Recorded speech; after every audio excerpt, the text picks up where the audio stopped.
There we go. So once again, I do expect you to know the blood spatter patterns and then the logic behind it.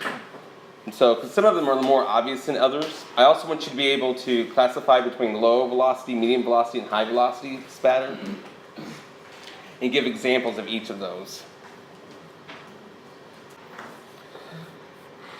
Okay, so one of the first things that I wanted to talk about has to do with the angle of impact.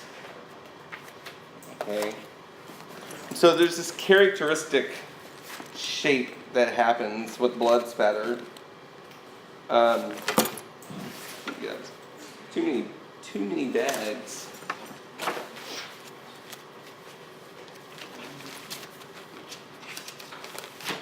Okay, and so in particular,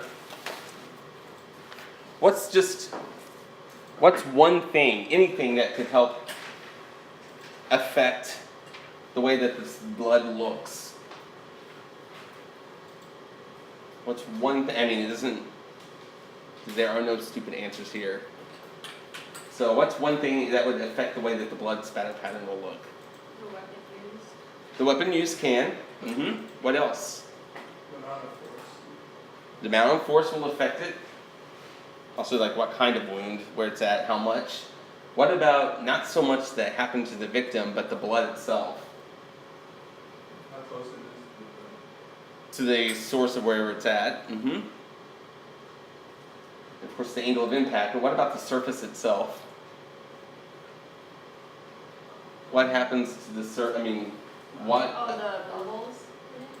Well, no. I'm just saying, like, what about the surface itself? Whether it's Smooth, or whether it's rough, whether it's cloth. You know, does it absorb it? So the surface itself already affects a lot of it, because if it's absorbing, then you're not going to be able to have the same type of spatter patterns.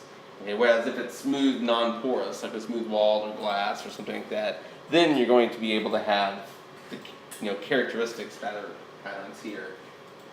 This is the angle of impact. Okay, so along with the angle, that just means that what angle it hit the surface of where the blood is located at. And if you notice here, if we look at 10, 20, 30, 40, and 50 degrees, what's happening to the blood spatter? As you go from 10 to all the way to 50, what's happening to the shape of the spatter pattern? It becomes what? It becomes shorter. What else? What other shape does it start to take on? It becomes circular. In fact, if it's 90 degrees, it's usually a single spot would actually be a circle. Okay? And so as the angle gets smaller and smaller, the skinnier it's going to be, the smaller the diameter, and typically the longer it will be. Okay, so this is the tail. This right here is called the tail. That's the tail of the blood spatter. Just by looking at it, assuming once again that you're on a smooth surface, it's non-absorbent, what direction is that 10 degrees going?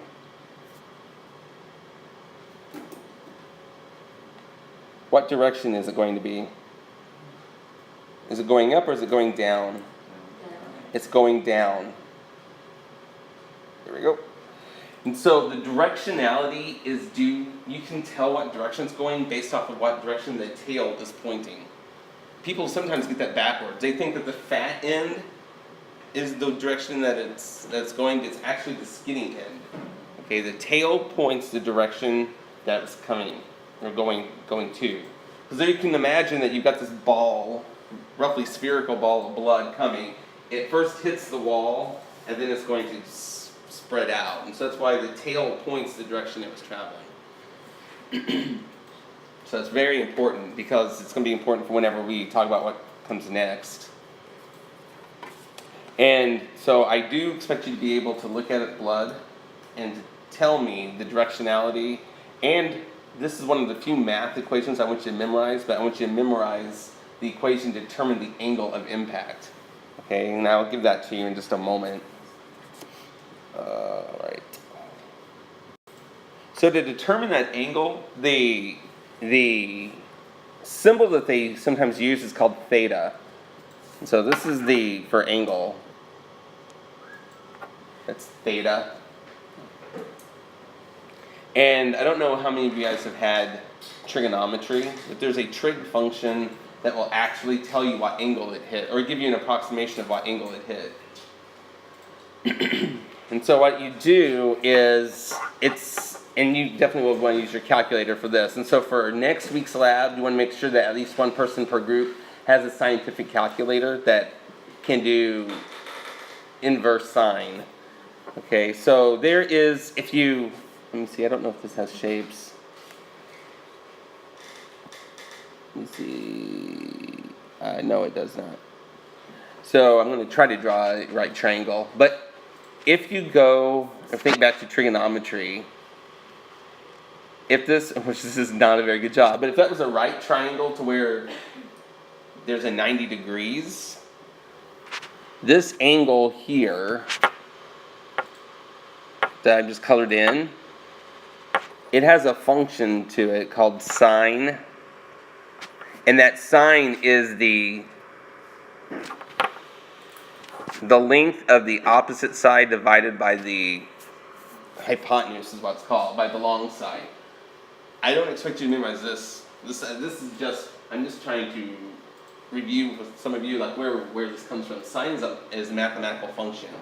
So, and that's just where if you have a right triangle, you take the opposite side, you divide it by the length of the hypotenuse, the one that's on the other side of the 90 degrees, and you get sine. It's just a function for it. Well, what scientists have noticed is that for blood spatter pattern, the angle that it hits is equal to, that way this, oops, it's supposed to be lowercase s. And sine's abbreviation is sin. Yes, that's faith integration for the day. So the sine of theta is equal to the width of the blood divided by the length. It will always be less than or equal to 1. If you've got it greater than 1, that means you've got the width and the length switched. So it's always going to be less than or equal to 1. Because 1 is 90 degrees. The sine of 90 degrees is equal to 1. And that's a nice, perfect round circle. And that's the reason why its width and its length are exactly the same. And so I want you to know this equation right here. So if we were going to do that for this, for number 10, for the 10 degrees, you go to the width part, which I just colored in, you would measure that, and you have to use something called calipers, which I'll show you how to use those. They're difficult to read, but they are very, very, very precise. So you would measure the width, then you would measure the, I'm having some problems writing here, then you would measure the length of it. So you stop before the tail? Yeah, typically, because you want the elliptical portion of it, usually, because this one very rarely doesn't look this nice in the lab. They typically tend to look more like the 30 degrees and stuff whenever we try to do this in the lab.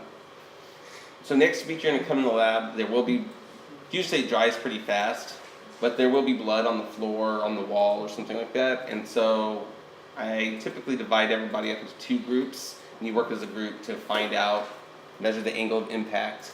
And also, what's really cool, and you may have seen this on CSI, is you can work backwards and determine where the victim was standing, approximately, I think it's within 10%, plus or minus 10% error, of where they were standing when he or she got hit, if it's blunt force trauma.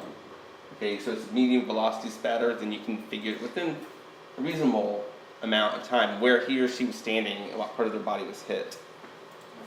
Okay, and so I'll show you what that looks like in just a moment. But definitely, you always need to know the angle of impact and the directionality before you can put it into 3 dimensions. Okay, so that actually brings me to the next term, and actually I want to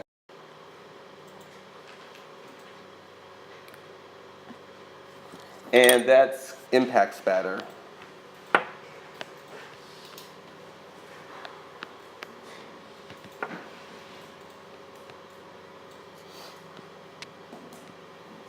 Okay, so what do we mean by impact spatter? What are some examples?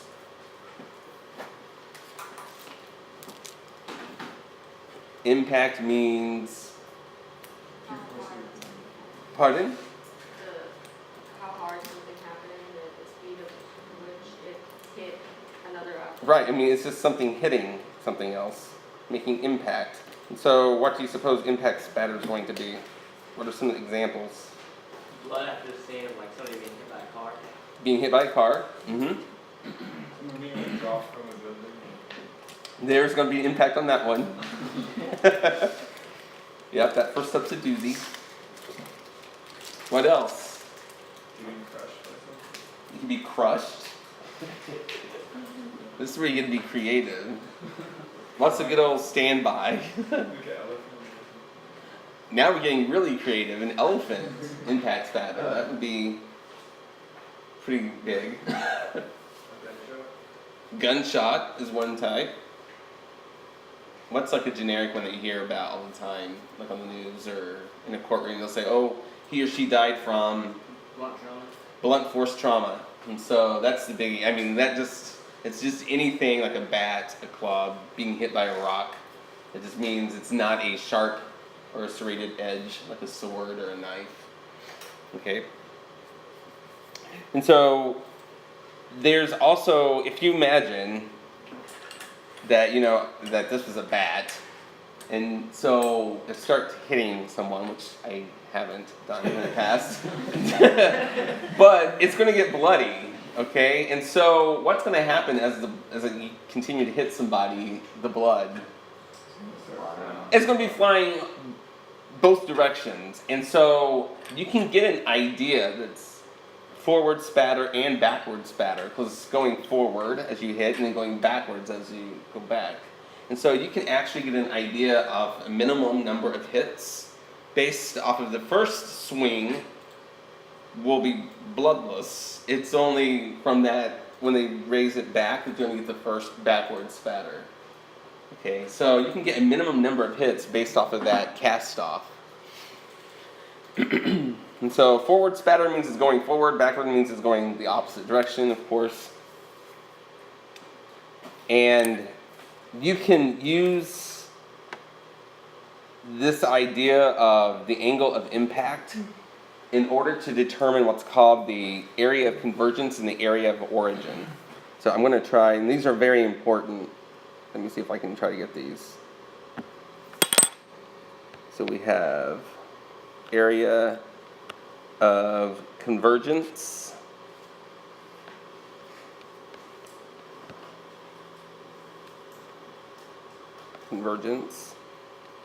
and area of origin.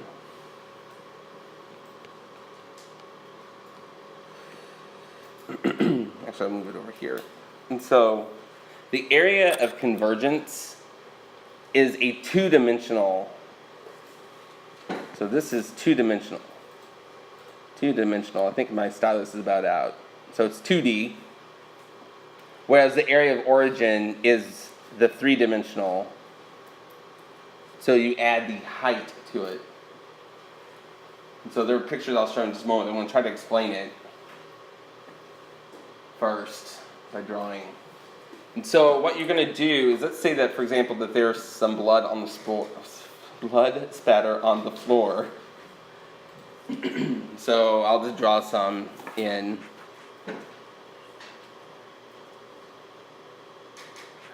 I'm not going to be able to draw it well, but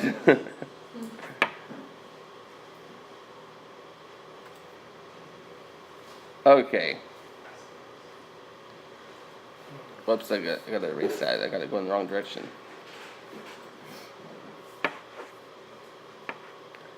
Let's see, because it travels to.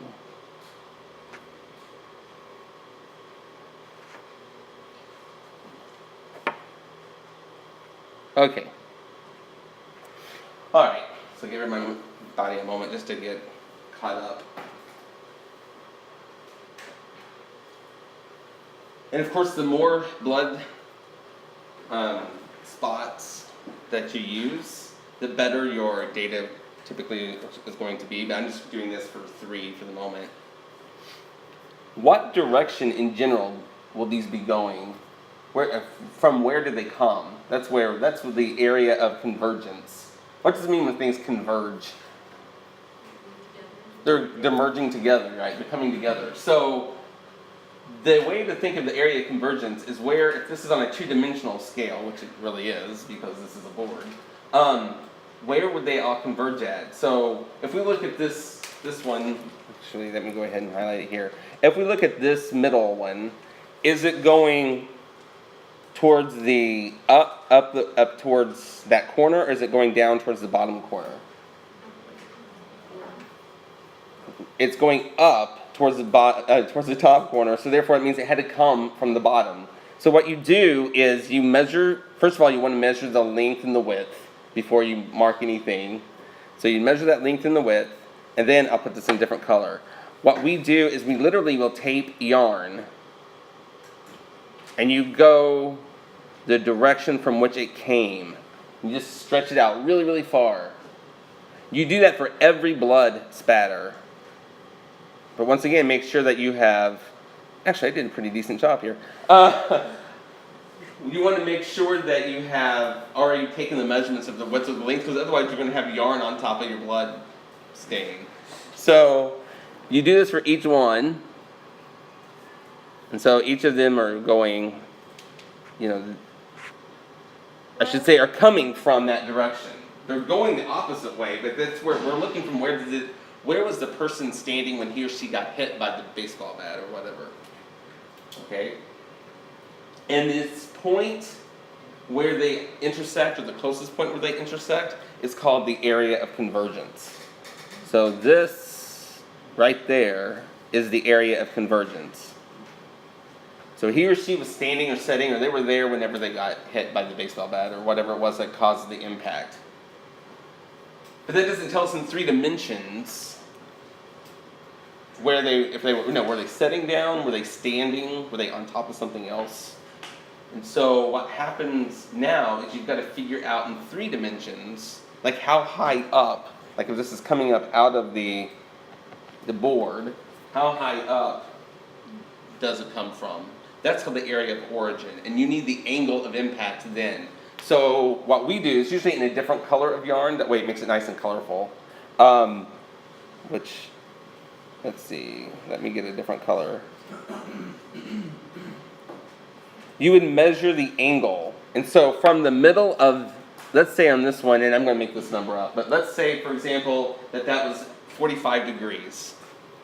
Then you have to use a protractor, and I'll show you how to do that in the lab. But you hold the protractor and the yarn, one end, at that blood spot.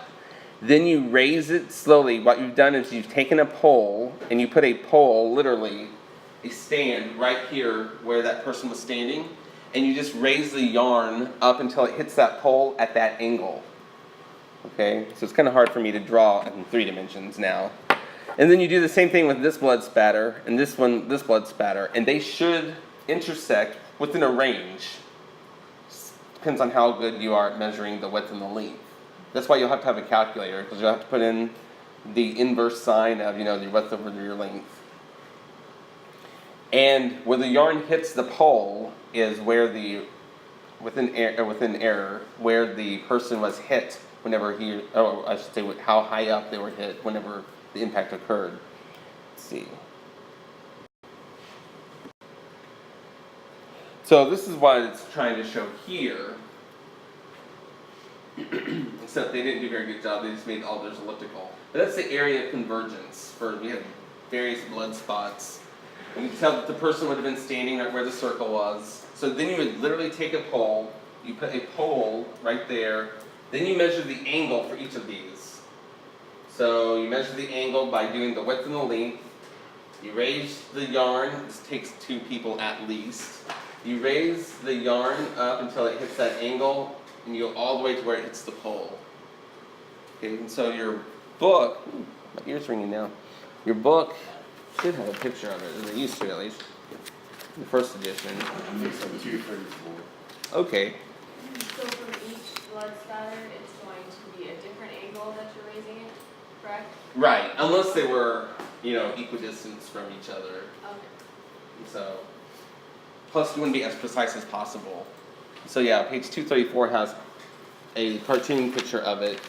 I thought I used to also have a picture of one where they did it in real life. We use yarn. It's not perfect because especially if you're going really long distances, it'll start to stretch and bend. But they also make some rods, but the rods are more difficult to work with because you don't know how far away that it has to be. And so, but the important thing is the area of convergence is two-dimensional. The area of origin is the third dimension. It adds the height to it. So if you do that for each little blood drop?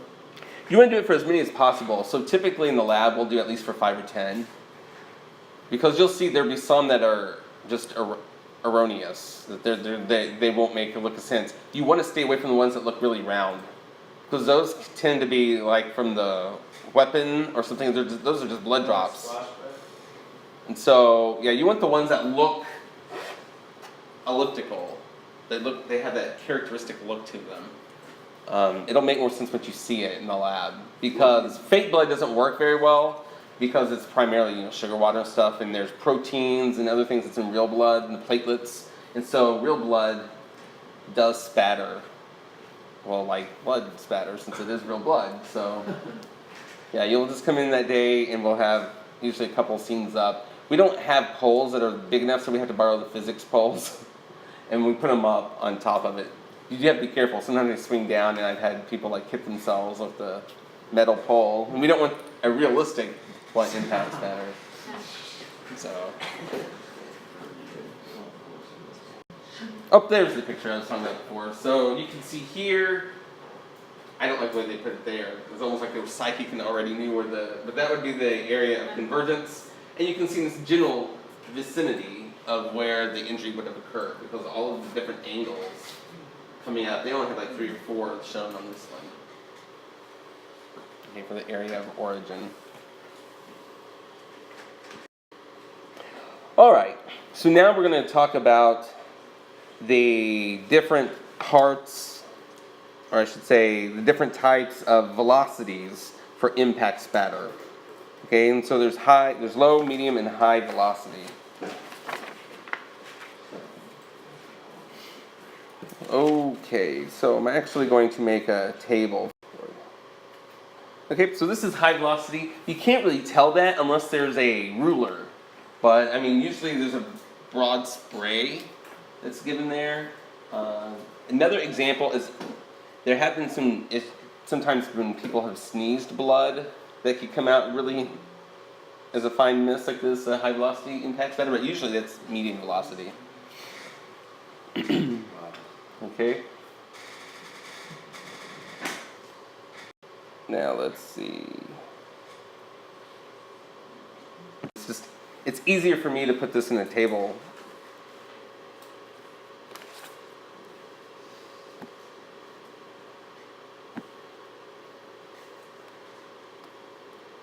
Let's see, once I underlined it, there's classification. I'll just call it class. Well, no, I better make it.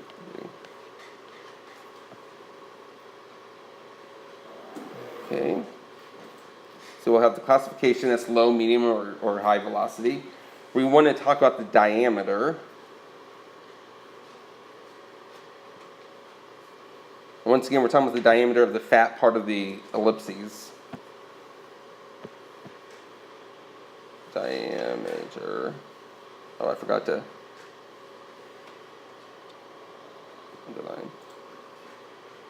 The velocity itself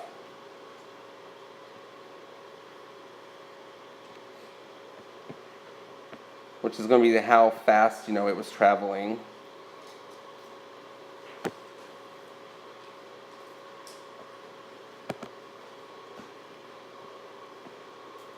And then I want you to be able to give examples. At least one example per class.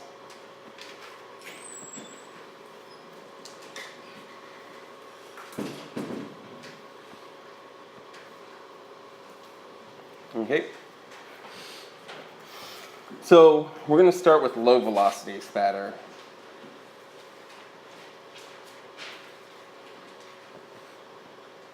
So we have low velocity.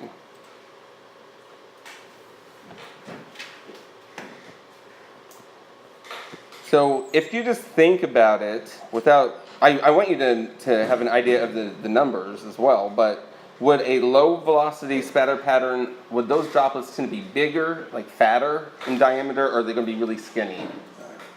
They're going to be fatter, okay? And so here typically what we're talking about is it's going to be greater than or less, greater than or equal to 3 millimeters.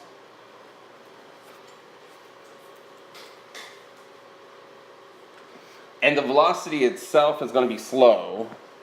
And so it's going to be less than or equal to 5 feet per second.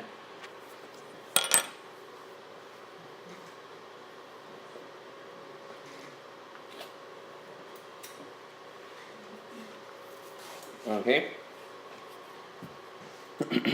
So what are some examples of low impact spatter or low velocity impact spatter?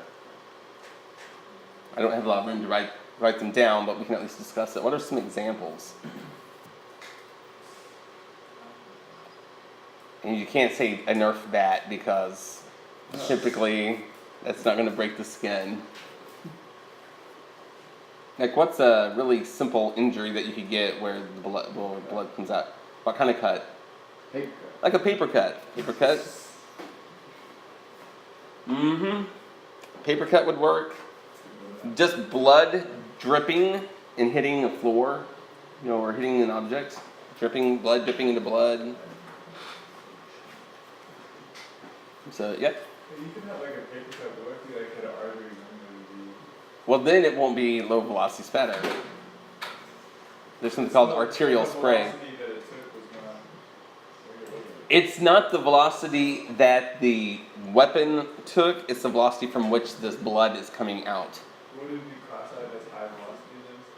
Not necessarily. It just depends on how fast it's coming out. How fast the blood hit whatever other object. It's not like how fast, like if you took the paper and you did it really fast, more than 5 feet per second, to cut your skin, it doesn't necessarily mean that the blood's going to be coming out and hitting the whatever other object more than 5 feet per second.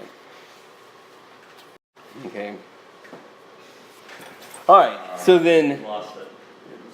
Oh, well, fun, isn't it? So much fun. Let me pause. Okay. So now we have medium velocity. So I'm just going to put it as MED for time's sake. One thing I don't like about the iPad is trying to type on this thing. It's a pain. So will a medium velocity be fatter than the low velocity or skinnier than the low velocity in diameter? It's skinnier. And so it's usually around 1 to 3 millimeters.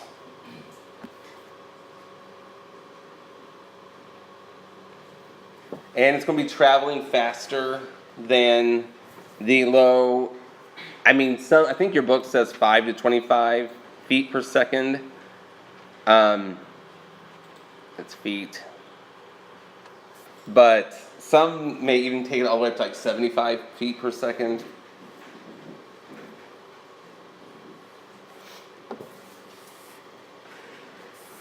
What's some examples of medium velocity spatter? There's one in particular that is by far the most common for medium velocity spatter. It's kind of generic sounding again. Blunt force trauma. Almost always blunt force trauma will be medium velocity. Like a baseball bat, a club, a rock. What if A car hitting you, as long as the car's not going so super fast it just, annihilates you. What if you have these, because 3 overlaps for both of them and 5 overlaps for both of them? Which category would you put them? I don't know.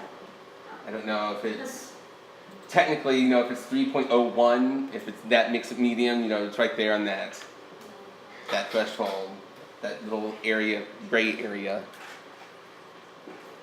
But yeah, blunt force trauma is almost always going to be medium velocity, assuming that you don't hit an artery, because arterial spray can be something different. And I've got pictures that we can show you. Okay. Then we have high velocity.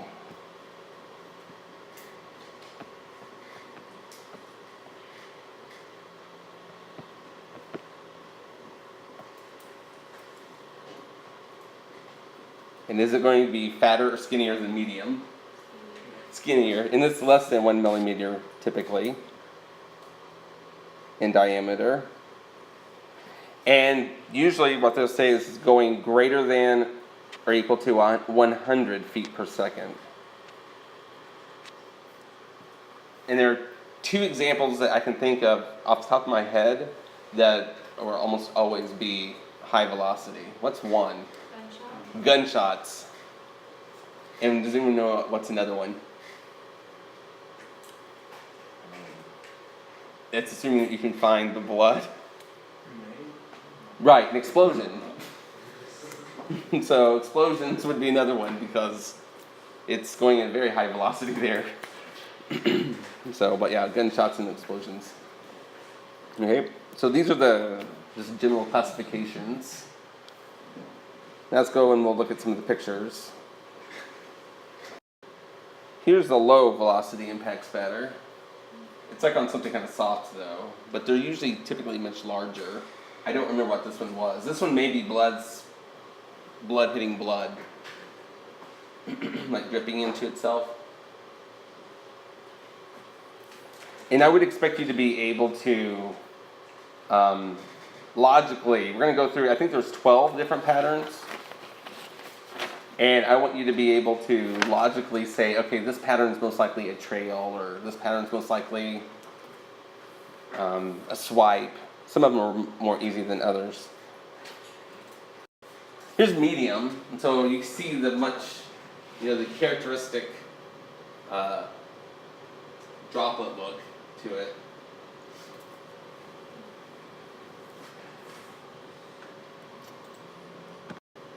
All right. So now we're to our actual patterns that I want you to know. And the first pattern is satellite spatter.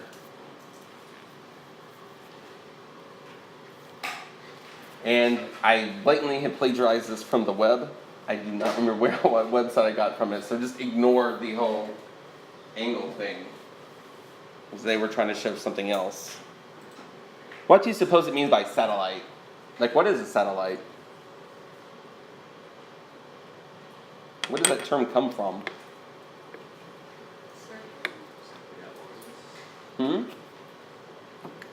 I mean, we use it now with respect to, things in space, and what do those things in space do?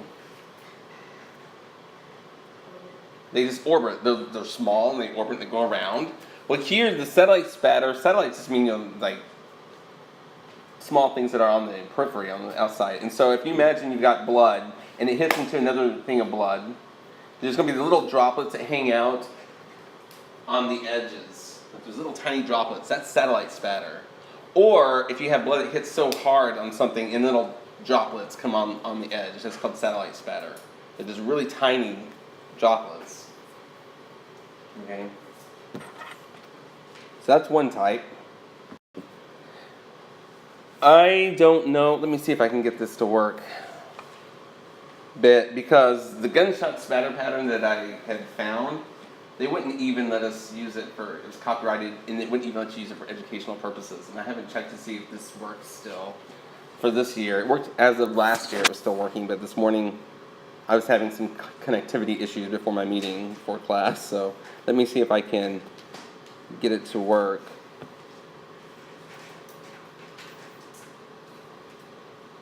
Oh, I need to move this.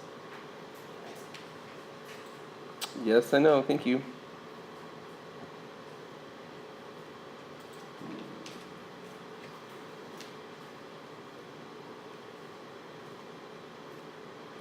Let's see. HTTP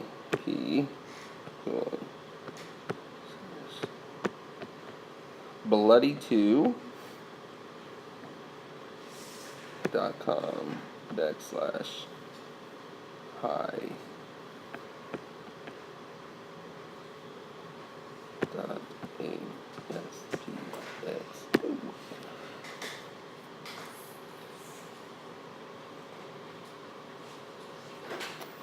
Well, it's we are awaiting.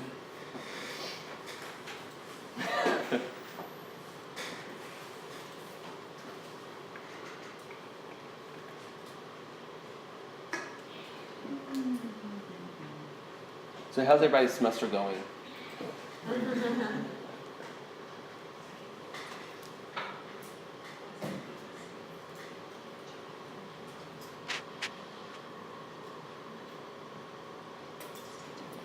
Well, I have a feeling that it's not going to come up in time. So, but in general, it's going to be really fine spray. Now, you have to be careful if it's a gunshot, like to the head or whatever, because then it could be tissue also left behind in the blood spatter. So you don't want to get the tissue or the bone fragments mixed up with the blood. But so far we've covered 2, satellite spatter and gunshot spatter. The next class will cover the other 10. And then I usually have an in-class activity to where I show you something like what I'll be having on the exam, where I show you a blood picture and you use logic to try to explain to me what you're seeing. Like how would you determine the angle of impact, what class, what type of pattern it is, and we discuss it. Because once again, I'm looking more for the logic than I am for like knowing, oh, you can tell if this is medium versus a low. I'll go ahead and end class with prayer.